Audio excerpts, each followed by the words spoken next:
Hello, it's me, Husky. As I thought, it's a bit of fun having just finished rewatching the full replay of Race 1 and then the best bits of Race 2, at least that I could scroll through and find.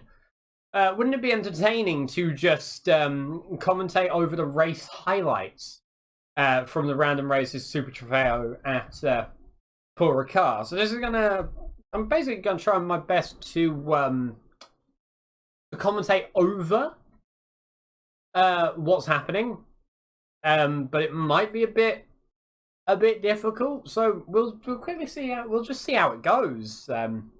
Be quite interesting to see how it works. See if the highlights are actually anything that I can commentate over. So yeah, without further ado, let's watch some highlights. You will see the replay controls pop up, because it's starting literally directly on the on the start line. So let's go. So here we are at the start of race 1 for the Racing PALS Random Races Super TROFEO at Paul Ricard, and the lights go green. The pace lap is finished, and we are away. A good getaway there, I think, from Moreno in front. Ed Cassetta looking around the outside of Eat Magash as Husky goes and just follows on for the minute. All the other drivers getting through quite cleanly behind as well. We can see Magash losing second place to Cassetta. Cassetta now released onto the back of Moreno here as they go through turn 3 and turn 4, then towards turn 5, and then turn 7 onto the Mistral straight. Magash very close up the rear of Cassetta. We can see there as Shoblum has someone try to go around the outside of him through turn 5. As we then rush out onto the Mistral straight, it's still Moreno leading Cassetta from Magash from Husky. And I think Shoblum behind as well. As we're now up onto the Mistral straight, it's now here, lap 2, Pierre Moreno in the 71 behind Ed Cassetta in the 72 ahead. You can notice some Cassetta with a red number plate, Moreno with a white here towards turn 1. Moreno taking a very late dive up the inside into turn 1. Cassetta seeing it and taking a good amount of avoiding action. That is now Moreno put into the lead of the race. But I'm sure Cassetta will be looking back to try and overtake as he has a look into I think that's turn 3, but doesn't pull it off yet. Now as we're on the Mistral straight, we have Moreno in front, Cassetta behind. The slipstream you get in these cars is absolutely insane here, as now they are side by side up the Mistral straight, going past the F1 chicane. That's about the midway point on the straight, towards the long right-hander of, I think, turn 8. And under the Paul Ricard website sign now, the long right-hander, Cassetta pulling ahead, Moreno having the inside line. Who's going to make the move work? I'm not sure. But again, we're towards the Mistral straight. Cassetta on the inside, Moreno on the outside. Cassetta making a very quick move up the inside there. That's promoting Ed Cassetta into the lead of the race, but I'm sure Moreno is going to be looking back at what is going to be the win that he's going to want here. Both drivers very heavily duking it out now as we have Eat Magash and Mackenzie. Mackenzie in the 54, Magash in the 68 behind. Let's see as they go into the second to last corner. I think that's Liggins in the background going quite deep as well. Mackenzie going to swoop in, Magash going up the outside. Oh, you can see Mackenzie as well getting the rear of the car quite loose there as Magash moves up into third place. Very good dive there from Magash into the last corner. Definitely going to be one that Mackenzie's going to want to be fighting back for now, as we see Terry Liggins in the 69 car against Frederick Shoblum in the 51 car. I think Liggins might be losing a position here, possibly. Liggins is on the back of Mackenzie. Shoblum is in the yellow and I'm going to call that green car in the background. You can see Liggins is ahead. You can see he's quite close to the rear of the 54 car of Mackenzie, who's also close to the rear of the car of Eat Magash. No overtake there. Is now lap 7. We've got Chamber 2005 in the number 18 car. Frederick Shoblum in the 51 car, who goes very deep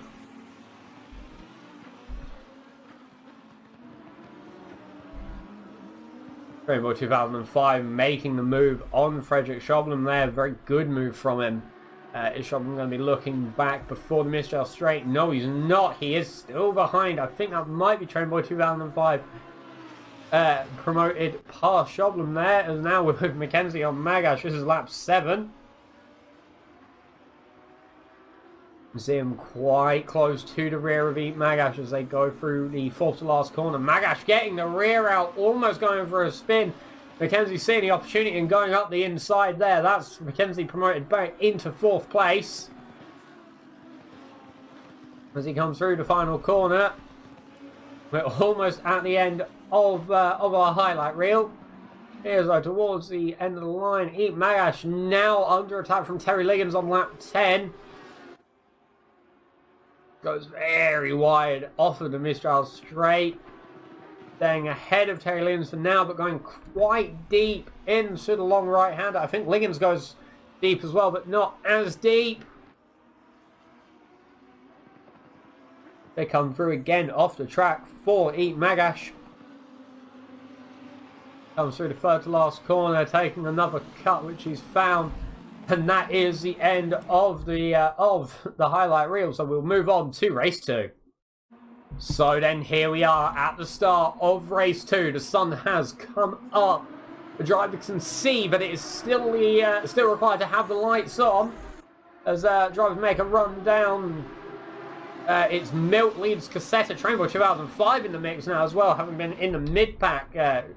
Improving quite well as they go through turn 1. Schoblum there getting a tap on Mackenzie, who takes out Trainboy 2005 as well. A lot of drivers avoiding action. One driver in the mix there getting very mixed up as well. And that's put 3rd and 4th down towards the rear of the grid. Trainboy 2005 are actually getting the worst of it and coming out in last out of that as we head through turn 4. They had someone else getting a bit of a bump. 2 cars going around. 3 cars there as a 4th gets a little bit caught up. Drivers having to go round the outside at turn 5 to avoid. We can now see Mackenzie on the side of Pierre Moreno as they head onto the Mistral straight. Oh, and there goes Pierre Moreno. So we have Bingus McBongus into the 1 car with Ben Honeck in the number 70 car. Bingus McBongus is the car overtaking the red and white. Ben Honeck is the number 8 car. Number 70 car behind there. Bingus McBongus making a very good move into turn 1. I'm sure that's going to be one that Ben Honeck would want to pull back against as well. So we might see a move later on from him, as we've now got Frederick Schoblum on the rear of Nicholas Van Gelu. Close enough. Apparently, I'm not sure where he might be. I don't think there's actually an overtake there at all. I think it's just us wanting to have a look at Frederick Schoblum there in the 51 car. They head up now off the Mistral straight. Okay, Will Treasure in the 500 car.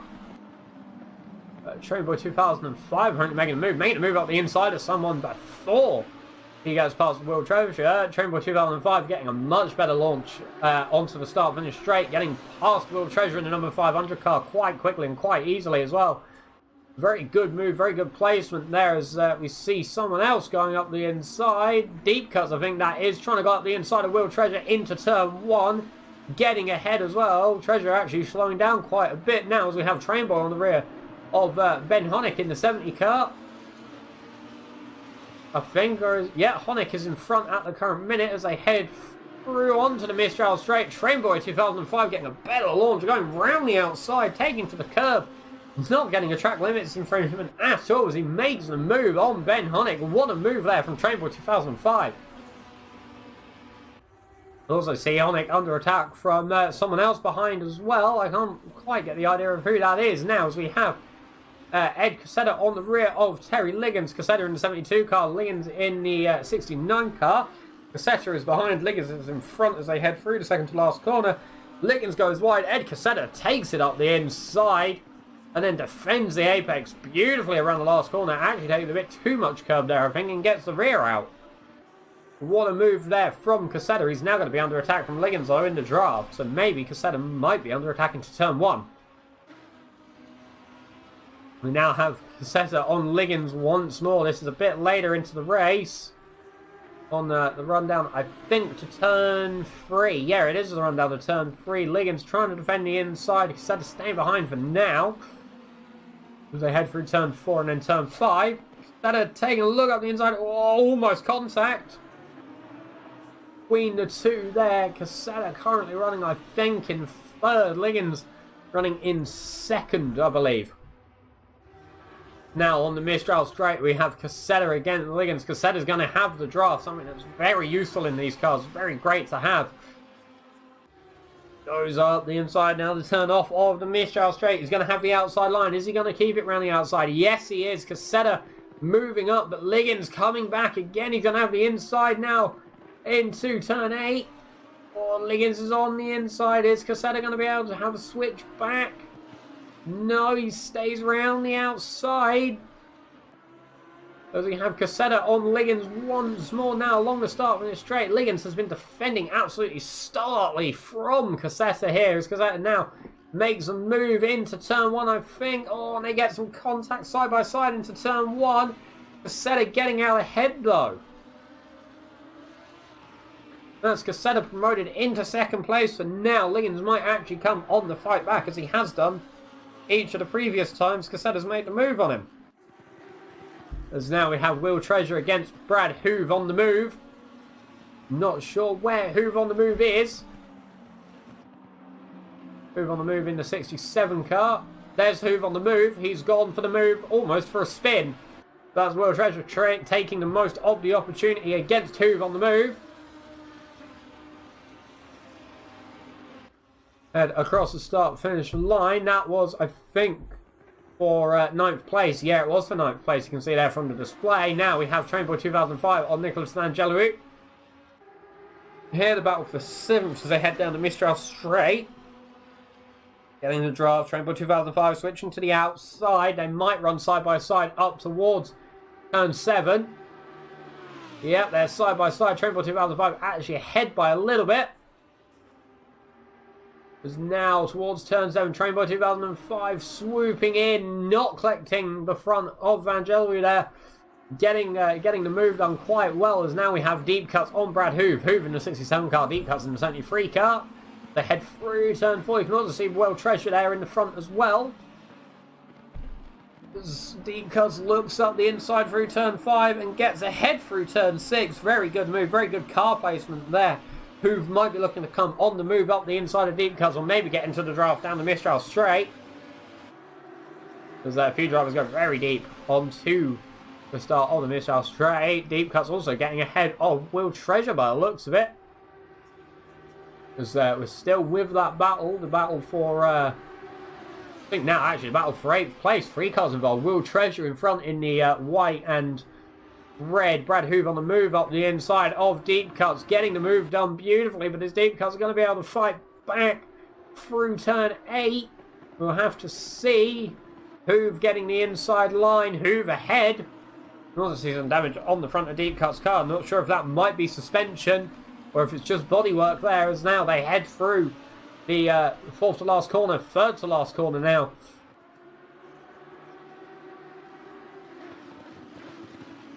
Deep cuts tries around the outside. He didn't collect the rear of Hoove on the move. He's going to have the outside now through the final corner. Gets a better getaway. He might get off down the start finish straight. Someone else behind goes a bit deep. And along down the start finish straight. They're side by side, wheel to wheel. The move didn't go yet. Now we have Ed Cassetta on Milad Vigas.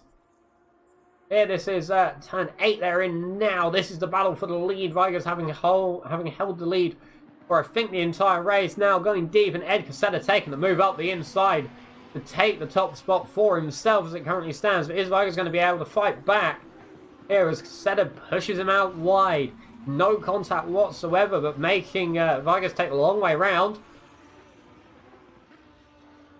With Frederick Schoblem apparently being attacked by Trainboy 2005, but I'm not sure because there's absolutely no one around him whatsoever. Oh, there's Trainboy 2005. Just see him in the background. as it heads through turn 3, turn 4, and turn 5. Got a quite nice camera angle there. I think I'll see the rear of the cars quite well.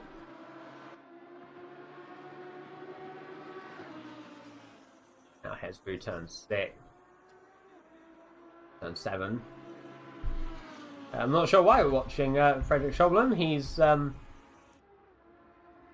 not really under attack from anybody as it currently stands. But here is the car of Frederick Chauvelin. On 51 machine. I think Train by 2005 is actually behind. He might actually have a spin. I'm not 100% sure what's going to happen here as he heads through turn 9. I think there might have been an apex in there somewhere. And then here's the race finish. Ed Quesada coming through the second to last corner, having overtaken Milad Vegas a few laps prior around the last corner. Ed Quesada coming through to take the race win of the second race here for the Racing Pals ACC Random Races. Ed Quesada coming through in first, Milad Vegas coming through in second.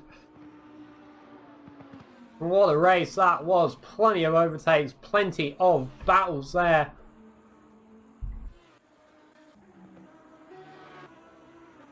I think that's Moreno coming through. No, it's not. Moreno actually having retired. So that will be the end of race 2. I hope that made some sense there. Getting, quite a little amount of knowledge during the highlights of who's attacking who. Other cars in the mix, I had to use the 7-segment displays to just guess. But remember, if you liked this commentary and would like to see it live, my Twitch channel is twitch.tv/DoubtHusky. I do commentaries alternate Sundays for Racing Pals of ACC, GT3 and Skip Barber when it starts up again for the World Tour. Replays will also be available on my YouTube channel at most 24 hours after the race.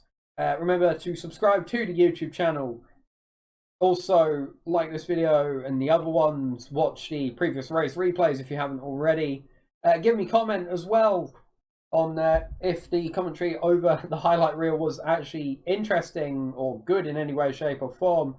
First time I've tried commentating a highlight reel on ACC, so make sure you give me the criticism there of what I could do better. What was on the screen was all the feedback I actually got. So thank you for watching. I've been Husky, and goodbye.